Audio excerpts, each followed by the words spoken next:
ಚಂದ್ರಗ್ರಹಣ ನಾಳೆ ಆಗ್ತಾ ಇದೆ. ಈ ನಿಟ್ಟಿನಲ್ಲಿ ಯಾವ ರಾಶಿಗಳಿಗೆ ಶುಭ, ಯಾವ ರಾಶಿಗಳಿಗೆ ಅಶುಭ, ಅಶುಭ ಇರುವಂತಹ ರಾಶಿಗಳು ಯಾವ ರೀತಿ ಪರಿಹಾರವನ್ನು ಕಂಡುಕೊಳ್ಬೇಕಾಗುತ್ತೆ ಎಲ್ಲದರ ಬಗ್ಗೆಯೂ ಕೂಡ ಮಾಹಿತಿಯನ್ನು ಕೊಡ್ತಾ ಇದ್ವಿ. ಮತ್ತಷ್ಟು ರಾಶಿಗಳ ಬಗ್ಗೆ ಈಗ ನಿಮ್ಮ ಮುಂದೆ ಡೀಟೇಲ್ಸನ್ನು ಇಡ್ತಾ ಹೋಗ್ತೀವಿ. ಮತ್ತಷ್ಟು ರಾಶಿಗಳಲ್ಲಿ ಈಗ ಧನುಸ್ಸು ರಾಶಿ, ಇದರ ಫಲಾಫಲಗಳೇನು ಹಾಗಾದರೆ? ಮುಂದಿನ 3 ತಿಂಗಳು ಲಾಭದಾಯಕವಾಗಿಲ್ಲ. ಯಾವುದೇ ಕೆಲಸ ಕಾರ್ಯಗಳನ್ನು ಮಾಡಬೇಕು ಅಂದರೆ ಯೋಚನೆ ಮಾಡಿ ಹೆಜ್ಜೆಯನ್ನು ಇಡಬೇಕು ಅಂತ ಹೇಳ್ತಿದ್ದಾರೆ. ಜೀವನದಲ್ಲಿ ಪರಿವರ್ತನೆಯ ಕಾಲ ಸಮೀಪಿಸ್ತಾ ಇದೆ ಈ ಚಂದ್ರಗ್ರಹಣದಿಂದ. ಹಾಗಾಗಿ ಯೋಚಿಸಿ, ತುಂಬ ಚಿಂತಿಸಿ ನೀವು ಹೆಜ್ಜೆಯನ್ನು ಇಡಬೇಕಾಗುತ್ತೆ ಅನ್ನೋದನ್ನು ಕೂಡ ಧನುಸ್ಸು ರಾಶಿಯವರಿಗೆ ಹೇಳ್ತಾ ಇರುವಂಥದ್ದು.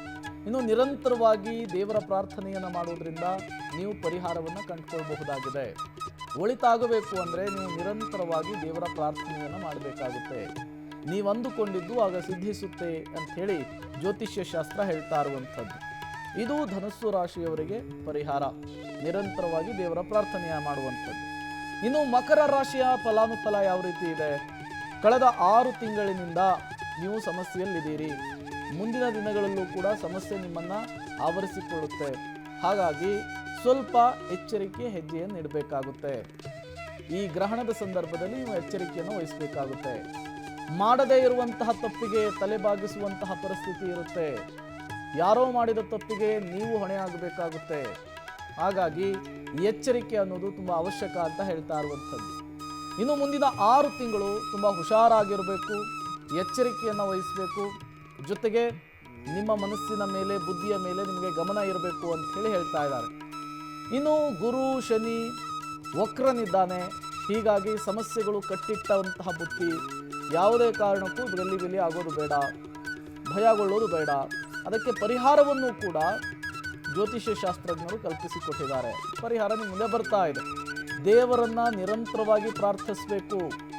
ನಿರಂತರವಾಗಿ ಪ್ರಾರ್ಥನೆ ಮಾಡೋದ್ರಿಂದ ಎಲ್ಲವೂ ಕೂಡ ಒಳಿತಾಗುತ್ತೆ, ನೀವಂದುಕೊಂಡಂತಾಗುತ್ತೆ. ಬಂದಂತಹ ಗಂಡಾಂತರ ಪರಿಹಾರವಾಗುತ್ತೆ ಅಂತ ಹೇಳ್ತಿದ್ದಾರೆ. ದೇವರ ನಿರಂತರ ಪ್ರಾರ್ಥನೆಯಿಂದ ಎಲ್ಲವೂ ಕೂಡ ಸರಿ ಹೋಗುತ್ತೆ. ಯಾವುದೇ ಕಾರಣಕ್ಕೂ ಕೆಟ್ಟದಾಗುತ್ತೆ ಅಂಥೇಳಿ ಗಲಿಬಿಲಿಗೊಳ್ಳೋದು, ಆತಂಕಕ್ಕೊಳಗಾಗೋದು ಬೇಡ. ದೇವರನ್ನು ಸ್ಮರಿಸಿಕೊಂಡು ಕೆಲಸ ಕಾರ್ಯಗಳನ್ನು ಮಾಡಿದರೆ ಎಲ್ಲವೂ ಕೂಡ ಸಿದ್ಧಿಸುತ್ತೆ ಅಂಥೇಳಿ. ಬಹಳಷ್ಟು ಸಮಸ್ಯೆಗಳಿದ್ದಾವೆ ಕುಂಭರಾಶಿಗಳಿಗೂ ಅನ್ನೋದು ಕೂಡ ಗೊತ್ತಾಗ್ತಾ ಇದೆ. ಕುಂಭರಾಶಿಗಳಿಗೆ ಈ ಚಂದ್ರಗ್ರಹಣದಿಂದ ಸಾಲು ಸಾಲು ಕಂಟಕಗಳು, ಸಮಸ್ಯೆಗಳು ಎದುರಾಗುತ್ತಂತೆ ಅವರ ಜೀವನದಲ್ಲಿ. ಜ್ಯೋತಿಷ್ಯ ಶಾಸ್ತ್ರ ಹೇಳ್ತಾ ಇರುವಂಥದ್ದು ಇದನ್ನು.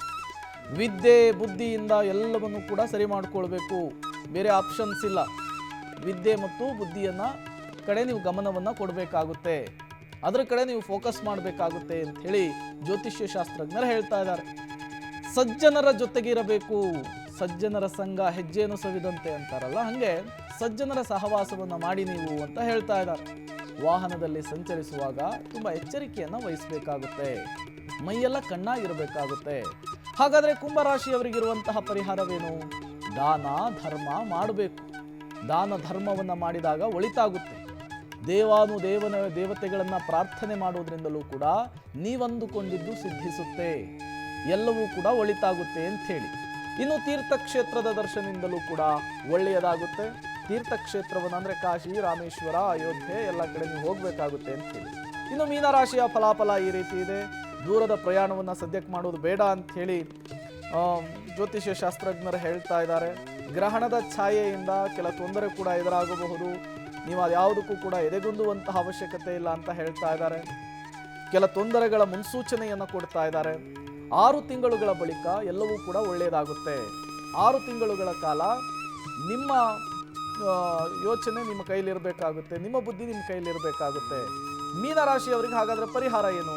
ಮಹಾಸುದರ್ಶನ, ಮಹಾವಿಷ್ಣು ಪ್ರಾರ್ಥನೆಯನ್ನು ಮಾಡಿ ಎಲ್ಲವೂ ಕೂಡ ಒಳ್ಳೆಯದಾಗುತ್ತೆ, ಎಲ್ಲವೂ ಕೂಡ ನೀವು ಅಂದುಕೊಂಡಂತಾಗುತ್ತೆ.